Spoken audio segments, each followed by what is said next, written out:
Sahib tax ஊடகத்திற்கு உங்களை அன்புடன் வரவேற்கிறேன். இன்றைய காணொளியில் இன்றும் உச்சநீதிமன்றத்தில் மிகப்பெரிய ஒரு டிஸ்கஷன் போய்கொண்டிருக்கிறது. ஆளுநர் ஜனாதிபதிக்கு மசோதாக்களை பாஸ் பண்ணுவதற்கான சட்ட வரைமுறையில் அதுக்கான காலக்கெடு நிர்ணயம் ஏற்கனவே தமிழ்நாடு அழைத்த பெட்டிஷனில் ஆர்.என். ரவி அவர்கள் தொடர்ச்சியாக தமிழ்நாட்டை வஞ்சிக்கிறார். தமிழ்நாடு சட்டமன்றம் இயற்றக்கூடிய மசோதாக்களை நிறைவேற்றாமல் அவர் ஒத்தி வைத்து கொண்டே இருக்கிறார் என்று தமிழ்நாடு தான் அந்த சட்டத்தை கொண்டு போனாங்க. இந்த வழக்கை கொண்டு சென்றார்கள். இந்த வழக்கின் தீர்ப்பு ஆளுநருக்கும் ஏன் திரௌபதி முர்மு ஜனாதிபதிக்கும் 3 மாதத்துக்கு தவணை கொடுத்து கெடு கொடுத்து நீங்கள் டைம்லைன் ஃபிக்ஸ் பண்ணி என்ன செஞ்சு ஒரு தீர்ப்பை வழங்கினார்கள். ஒட்டுமொத்த இந்தியாவும் திரும்பி பார்க்க வைத்த அந்த வழக்கு தமிழ்நாடு தொடர்ந்த வழக்கு. இப்போ அந்த வழக்கில் சுப்ரீம் கோர்ட்டுக்கு ஒரு 14 கேள்வியை ஜனாதிபதி அவர்கள் கேட்டு அது கிட்டத்தட்ட ஒரு வார காலமாக அந்த வழக்கு விசாரணை நடந்து கொண்டிருக்கிறது. இன்றைய அப்டேட் என்னவென்று சொன்னால், இன்றைக்கு உச்ச நீதிமன்றமே தலையிடக்கூடாது. ஜனாதிபதி விவகாரத்தில் ஆளுநர் விவகாரத்தில் உச்ச நீதிமன்றம் தலையிடலாமா வேண்டாமா என்ற அளவுக்கு நெருக்கடியை கொடுத்திருக்கிறது ஒன்றிய பாஜக அரசு. ஒன்றிய பாஜக அரசு சார்பில் விவாதிக்க வந்த வெங்கட்ராமணி, துஷார் மேத்தா போன்ற மூத்த வழக்கறிஞர்கள் கடும் நெருக்கடியை B.R. கவைக்கு கொடுத்தார்கள். ஒரு கட்டத்தில் பார்த்தோம் என்று சொன்னால் உச்ச நீதிமன்றத்தினுடைய தலைமை நீதிபதி B.R. கவையர்கள் இதை கேள்வியே கேட்கக்கூடாதுங்கிற அளவுக்கு நெருக்கடியை கொடுத்து பேசிக்கொண்டு வருகிறார்கள். ஆளுநர் வழக்கில் ஜனாதிபதி வழக்கில் என்ன அப்டேட், சுப்ரீம் கோர்ட்டில் என்ன நடந்து கொண்டிருக்கிறது என்பதை ஒரு சுருக்கமான அந்த காணொலியில் நாம் பார்க்கிறோம். இது போன்ற காணொலிகள் உங்களுக்கு கிடைக்க வேண்டும் என்று சொன்னால் நம்முடைய ஊடகத்தை சப்ஸ்கிரைப் பண்ணுங்கள், பெல் பட்டனை அமுத்துங்க, உங்களுடைய நண்பர்களுக்கும் எத்தி வையுங்கள், ஃபார்வர்ட் பண்ணுங்கள், ஷேர் பண்ணுங்கள். இப்போ கரண்ட்டாக என்ன போய்கொண்டிருக்குன்னா கடுமையான வாத பிரதிவாதம். ஒரு கட்டத்தில் என்னன்னா B.R. கவை கேட்குறார், yes we know your argument, எனக்கு தெரியும் 5 நீதியரசர்கள் உட்கார்ந்துருக்காங்கங்க, உச்ச நீதிமன்ற தலைமை நீதிபதி உட்கார்ந்துருக்காங்க, 5 நீதியரசர்கள் அமர்ந்திருக்கிறார்கள், 5 டிவிஷனல் பெஞ்சு, ஒரு கான்ஸ்டியூஷன் பெஞ்சு. இது அதில் துஷார் மேத்தா என்ன பண்ணுறாங்க, பயங்கரமான ஒரு ஆர்குமெண்ட்டை சொல்கிறார். 2 ஜட்ஜ் வெர்டிக்ட் ஏப்ரல் 8ஆம் தேதி கொடுத்த அந்த governor would not be justified in sitting over bill for 6 months. அவர் எப்படி ஆர்.என். ரவி 6 மாதமாக கிடப்பில் போடுறாரு. தமிழ்நாட்டுடைய அந்த மசோதாக்களை சட்ட வடிவமாக நிறைவேற்றுவதற்கு ஜனாதிபதிக்கு ஏன் அவர் அனுப்பவில்லை, குறிப்பாக அந்த நீட் எதிர்ப்பு மசோதாக்கள், இது போன்ற மசோதாக்கள் ஏன் அனுப்பவில்லை என்று கூறி உச்சநீதிமன்றம் ஏப்ரல் 8ஆம் தேதி ஆர்.என். ரவிக்கு ஒரு குட்டு வைத்தது இல்லையா, அதை எடுத்துகிட்டு இது அன்கான்ஸ்டியூஷனலு, இது another constitution does not entitle the court to direct another constitutional organ. Supreme court ஒரு நீதி அரசர்கள் ஒரு ஜனாதிபதிக்கோ ஒரு ஆளுநருக்கோ கட்டளையிட முடியாது என்கிற ரீதியில் துஷார் மேத்தா வாதம் வைத்து கொண்டிருக்கிறார். அதற்கு சிஜிஐ அவர் B.R. கவை அவர்கள் சொல்லியிருக்கார், yes we know your argument, நீங்கள் என்ன விவாதம் பண்ணீங்க எங்களுக்கு தெரியும். If this court does not decide the matter for 10 years, supreme court இன்னொரு 10 ஆண்டுக்கு இது பற்றிய எந்த கருத்தும் சொல்லவில்லை, இந்த கேஸை அப்படியே கிடப்பில் போடுது, எந்த தீர்ப்பும் சொல்லவில்லை, எந்த ஒப்பீனியும் சொல்லவில்லை, இந்த கேஸை எடுக்கல என்று சொன்னால் would it be justified for the president to issue an order? President அவர் ஒரு ஆர்டர் போடுறதுக்கோ பிரசிடெண்ட் அமைதியாக இருப்பதற்கோ அதை ஜஸ்டிஃபை பண்ண முடியுமா அப்படின்னு சொல்லி ஒரு கெடுக்குப்பொடி கேள்வியை கேட்டிருக்கிறார். இன்றைக்கு ஒன்றிய பாஜக சர்க்கார் இன்றைக்கு துஷார் மேத்தா அவர்களும் மூத்த வழக்கறிஞர்களும் சாராம்சமாக அவர் சொன்ன என்னதுன்னா, ஸ்டேட்ஸ் இந்திய நாட்டில் இருக்கக்கூடிய எந்த மாநிலமும் cannot file writ petition in supreme court, writ மனுவை உச்ச நீதிமன்றத்திலே தாக்கல் செய்ய முடியாது against actions of president governor in dealing with bills. யாருக்கு எதிராக, ஜனாதிபதிக்கு எதிராகவோ கவர்னர் ஆர்.என். ரவி போன்ற கவர்னருக்கு எதிராகவோ எந்த மாநிலமும் தன்னுடைய கவர்னருக்கு எதிராக உச்ச நீதிமன்றத்தில் வழக்கு தொடர முடியாது, ரிட் பெட்டிஷன் மனுவை தாக்கல் செய்ய முடியாது. எதில், அவருடைய மசோதாவை கிடப்பில் போடுவது சம்பந்தமாக என்று இப்படி துணிச்சலாக பேசியிருக்கிறார்கள். அதற்கு சில 4 சட்ட விஷயத்தை சொல்கிறாங்க. The 5 division bench judge constitution bench headed by Chief Justice B.R. Gavai was told by Solicitor General Tushar Mehta, appearing for the center, that the president would like to have an opinion of the apex court on whether states can file writ petition under Article 32 of Constitution for violation of fundamental rights. அதாவது violation of ஒரு அடிப்படை ஒரு ஒரு citizen of India குடிமகனுக்குரிய அடிப்படை உரிமை இருக்குல்ல, fundamental rights இருக்குல்ல, அதில் ஏதாவது பிரச்சனை வந்தால் தானே ஆர்டிகிள் 32 பயன்படுத்தி ரிட் பெட்டிஷன் போட முடியும். இதில் என்ன ஃபண்டமெண்டல் ரைட்ஸ் கெட்டு விட்டது என்று கேட்குறார். இது அறிவுபூர்வமான ஒரு கேள்வியாது? துஷார் மேத்தா போன்ற மெத்த படித்த வழக்கறிஞர்கள், சொலிசிட்டர் ஜெனரலாக இருக்கக்கூடியவர்கள் இப்படி ஒரு கேள்வி கேட்கலாமான்னு கேட்குறேன். இது முதலமைச்சர் ஸ்டாலின் பெட்டிஷனராக போகிறார் என்று சொன்னால், தமிழ்நாடு அரசு செல்கிறார் என்று சொன்னால், தமிழ்நாடு அரசு யார்? ஏலியன்ஸா? வேற்றுக்கிரக வாசிகளுக்காகவா அந்த வழக்கை பதிவு செய்தார்கள்? தமிழ்நாட்டு மக்களால் ஓட்டு போட்டு தேர்ந்தெடுக்கப்பட்ட ஒரு அரசு, தமிழ்நாட்டு மக்களுடைய கோரிக்கையை நிறைவேற்ற வேண்டிய கடமையும் பொறுப்பும் உள்ள தமிழ்நாடு அரசு. மக்கள் கொந்தளிக்கிறாங்க, நீட்டு தேர்வு கூடாது என்று கொந்தளிக்கிறார்கள் என்று சொன்னால் அது மக்களுடைய கருத்து. இந்த வழக்கு எங்களுடைய ஃபண்டமெண்டல் ரைட்ஸு, படிக்கக்கூடிய தமிழ்நாட்டுடைய கல்லூரி மாணவிகளுடைய இது கோரிக்கை. இந்த கோரிக்கையை தான் தீர்மானமாக நிறைவேற்றி ஆளுநருக்கு அனுப்புனா கிடப்பில் போடுறாங்க. இதில் ஃபண்டமெண்டல் ரைட்ஸில் வராதா? துஷார் மேத்தா அவர்கள் இப்படி இல்லாமல் மட்டரகமான ஆர்கியூமெண்ட் பண்ணுவார்.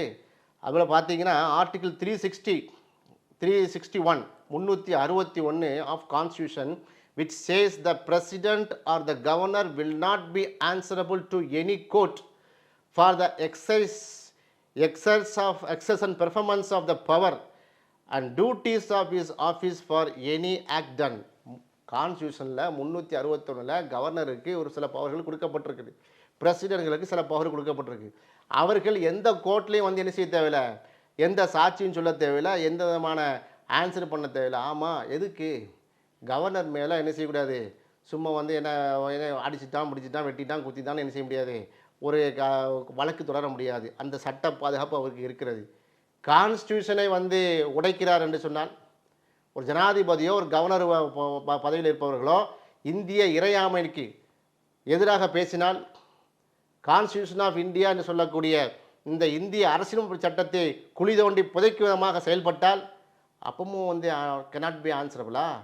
இல்லையே, ஆன்சரபுல்லோ.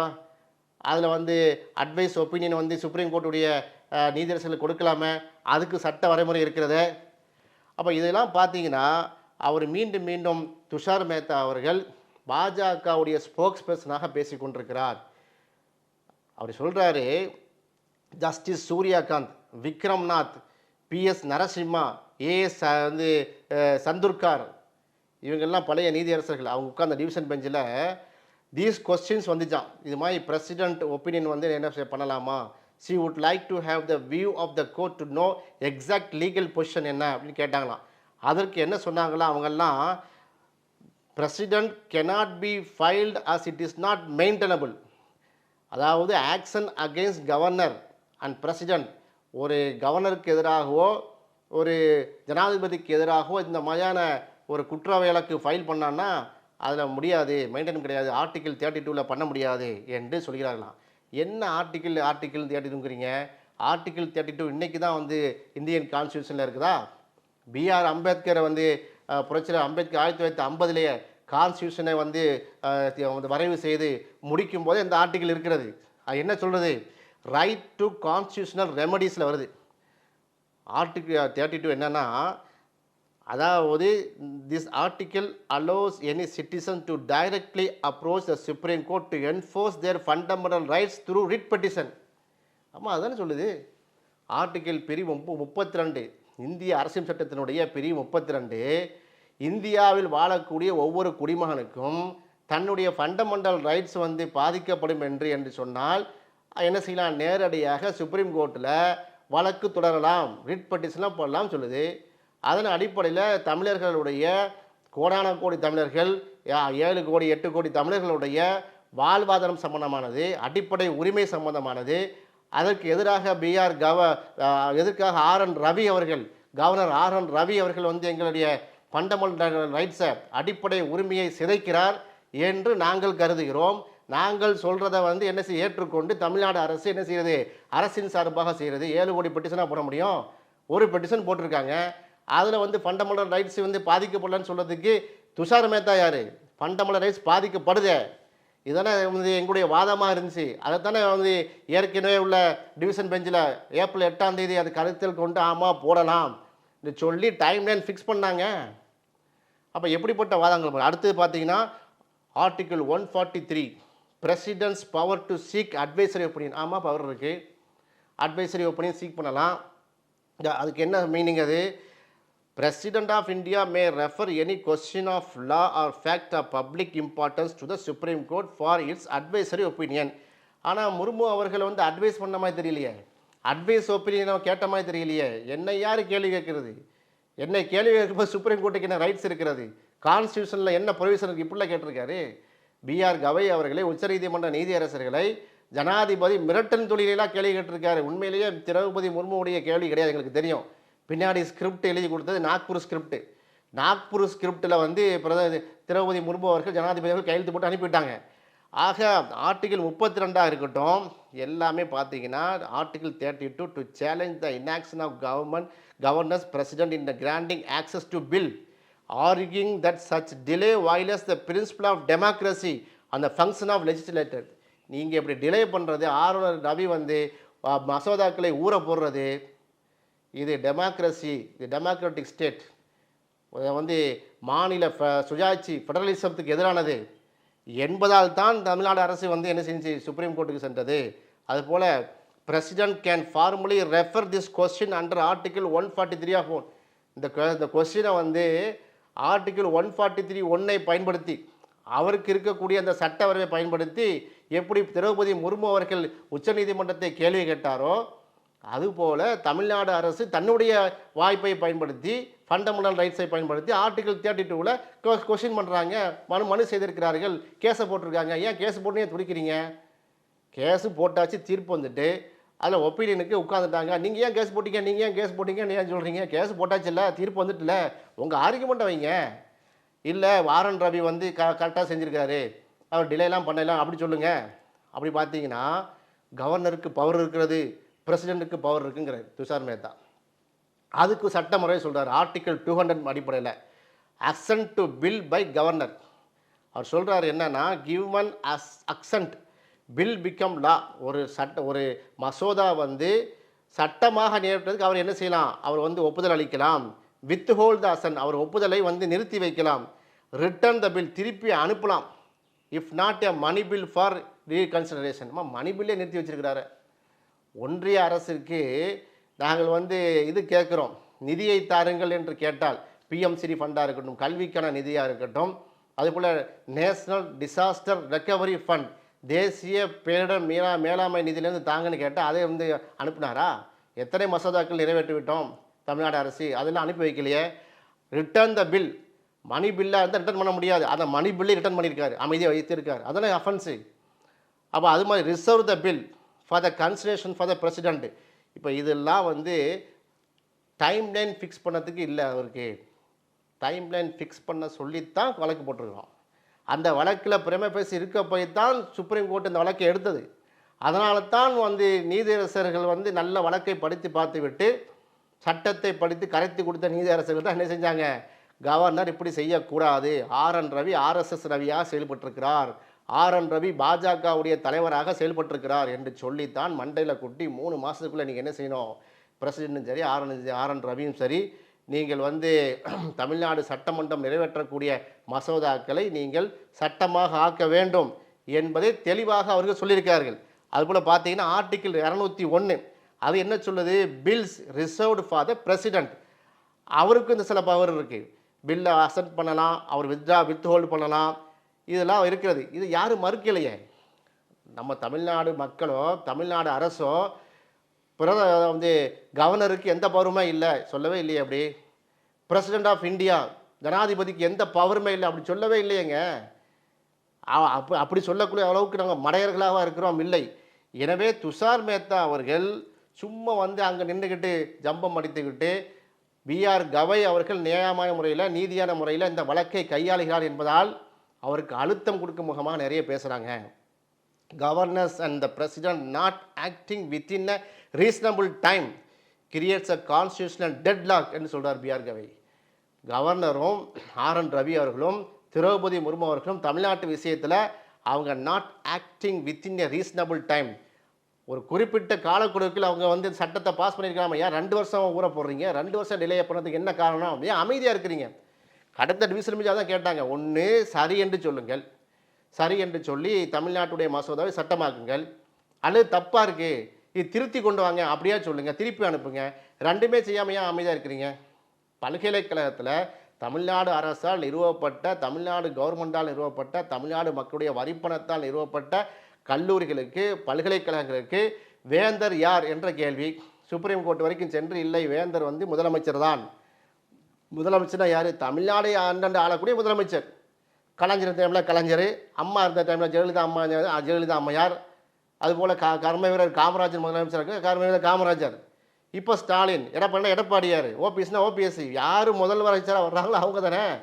இதுக்கும் நாங்கள் சுப்ரீம் கோர்ட் தான் செல்ல வேண்டியிருந்தது. தமிழ்நாட்டு மக்களால் ஆளப்படக்கூடிய இந்த கல்லூரிகளில் உங்களுக்கு என்ன ரைட்ஸ் இருக்கிறது? வந்து நின்று நாங்கள் தான் நிறைவேற்றோம்னா நீங்கள் யாரை போட்டீங்க துணைவேந்தரா? துணைவேந்தரா நீங்கள் யாரை ப்ரப்போஸ் பண்ணுவீங்க எங்களுக்கு தெரியாதா? கல்வியிலேயே கை வைத்த கும்பல் தானே. எப்படிப்பட்ட கல்வி முறையெல்லாம் உங்களுக்கு வரும்? அன்றைக்கு கூட ஜோக்கா கூட சொன்னாங்க, இப்போது தேசிய கல்விக் கொள்கைலாம் எப்படி இருக்குது நீங்கள் பார்த்தீங்கன்னா கண்ட மாதிரி எழுவக்கூடிய அளவுக்கு இருக்கா இல்லையா? எப்படின்னு வாசிக்கிறேன் பாருங்கள். நேற்று தான் ஒரு அறிக்கையை வந்து பதிவு செஞ்சாங்க. யாரெல்லாம் யார் விமானத்தை கண்டுபிடித்தார், யார் புஷ்பக விமானத்தை கண்டுபிடித்தார், இவர் வீரமா முனிவர், இப்படி தானே எழுதி வச்சுருக்கிறீங்க. கண்ட முனிவர்லாம் பேரெல்லாம் எழுதி வச்சுக்கொண்டு அறிவியலுக்கு பொருந்தாத, அறிவுக்கு பொருந்தாத விஷயத்தை எல்லாம் என்ன செய்றீங்க, எழுதி வைக்கிறீங்க. அப்போ இப்படிப்பட்ட சூழ்நிலையில் நீங்கள் துணைவேந்தர்களை எப்படி வந்து நியமிப்பீங்க? ராக்கெட்டை லான்ச் பண்ணோம்னா தொழில்நுட்பத்துறை அமைச்சர் என்ன சொல்கிறாரு, அதுக்கு முன்னாடியே நாங்கள் ராமாயணத்தில் ராக்கெட் போயிட்டுங்கிறாரு. இப்படிப்பட்ட கட்டுக்கதையெல்லாம் எழுதி வைக்கிறாங்க. புஷ்பக விமானத்தை பற்றி சொல்கிறீங்க இங்கே. அப்போ இப்படிப்பட்ட கல்வி முறையில் உள்ள ஆட்களை படித்து வந்தவர்களை கொண்டு நீங்கள் வச்சிங்கன்னா, மாட்டு மூத்திரம் தான் சூப்பரான tonic, vitamin A B slam அதில் இருக்குதுன்னு சொல்லுவீங்க. மாட்டு சாணத்தில் தான் மிகச்சிறந்த உணவுன்னு சொல்லுவீங்க. நாங்கள் கேட்டுட்டு இருக்க முடியுமா? அப்போ அந்தளவுக்கு நீங்கள் மாற்றுவீங்க. ஆகவே தான் சொல்கிறோம், இதில் ஒரு தெளிவு வேண்டும். இது வந்து ஒரு மானுமெண்டல் விக்டரிங்க. தமிழ்நாடு சீஃப் மினிஸ்டருடைய அவர் முதல்வர் சொன்னார், சுப்ரீம் கோர்ட்டுடைய தீர்ப்பு வந்து கவர்னருக்கு எதிரான தீர்ப்பு. அது வித்து அவர் என்ன பண்ணுறாரு, ஊற போடுறாருல நம்முடைய மசோதாவை, அதை வந்து மண்டையில் கொட்டு வைத்தது ஒரு ஹிஸ்டாரிக்கல் தீர்ப்பு, வரலாற்று சிறப்புமிக்க தீர்ப்பு என்று சொன்னார். அதை எல்லா இந்தியா கூட்டணி கட்சியுடைய அனைவருமே என்ன செஞ்சாங்க, வரவேற்றார்கள், பாஜகவை தவிர. ஆக இன்றைய ஆர்குமெண்ட் இந்த அளவுக்கு இருக்கிறது. ஒரு மாநிலம் தன்னுடைய உரிமையை நிலைநாட்டுவதற்காக உச்சநீதிமன்றத்தில் ரிட் பெட்டிஷன் தாக்கல் செய்ய முடியாது, கவர்னருக்கு எதிராகவோ பிரசிடென்ட்டுக்கு எதிராகவோ என்று வாதம் வைப்பதே உச்சநீதிமன்ற நீதியரசர்களுக்கு நெருக்கடி கொடுப்பதற்கு சமம்.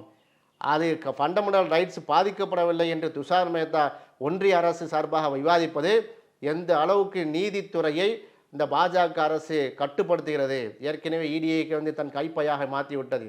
அமலாக்கத்துறையை, ஐடியை, இன்கம் டேக்ஸு, சிபிஐ இது போன்ற புலனாய்வு துறைகள் எல்லாம் மாற்றிவிட்டது. இப்போ நீதித்துறையும் என்ன செய்கிறது, நெருக்கடி கொடுத்து மாற்ற நினைக்கிறது. இந்த அபாயத்திலிருந்து இந்தியாவை காப்பாற்ற வேண்டியது நம்முடைய ஒவ்வொருடைய கடமையும் பொறுப்பும் என்பதைத்தான் ராகுல் காந்தி போன்ற இந்தியா கூட்டணி கட்சியினுடைய தலைவர்கள் தொடர்ச்சியாக சொல்லி கொண்டு வருகிறார்கள். இது போன்ற காணொளிகளை உங்களுக்கு பெற வேண்டும் என்று சொன்னால் சாஹிப் டாஸ் கொடுத்து சப்ஸ்கிரைப் பண்ணுங்கள். இணைந்திருப்போம். நன்றி. நாம் வந்து இறுதியாக சொல்கிறோம், இந்த தீர்ப்பு நிச்சயமாக சத்தியத்திற்கு சான்றுபடுவதாக இருக்கும், இந்திய அரசியல் சட்டத்தை தூக்கி நிறுத்துவதாக இருக்கும். உச்சநீதிமன்றத்தில் வந்து ஒட்டுமொத்த இந்தியர்களும் நம்பிக்கை வைத்திருக்கிறார்கள். எனவே நல்ல தீர்ப்பு வரும் என்பதை நாம் என்ன செய்ய எதிர்பார்க்கிறோம். நன்றி.